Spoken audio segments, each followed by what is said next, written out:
ଦୟାଲୁ ଚଢ଼େଇ ଓ ମୟାବୀ ଫୁଲ। ବଡ଼ ବରଗାଛ ତୁଳୁ ଚିକ୍କୁ, ଦୟାଳୁ ଘରଚଟିଆ ଓ କାଳିଆ ଲୋଭୀ କାଉ ରହୁଥିଲେ।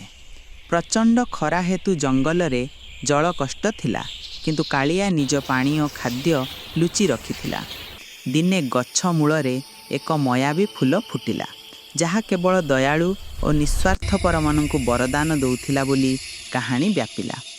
ଚିକ୍କୁ ନିଜ ଜୀବନ ବଞ୍ଚାଇବାକୁ ସଞ୍ଚୟ କରି ରଖିଥିବା ଶେଷ ଥୋପା ପାଣିକୁ ଗୋଟେ ସୁଶୀଲା ପିମ୍ପୁଡ଼ିକୁ ଦେଇ ନିଜ ନିଃସ୍ୱାର୍ଥପରତାର ପ୍ରମାଣ କଲା, ଯାହା ଦେଖି ମୟାବୀ ଫୁଲ ଆଶ୍ଚର୍ଯ୍ୟ ଓ ଚକମକ ହେଇଗଲା।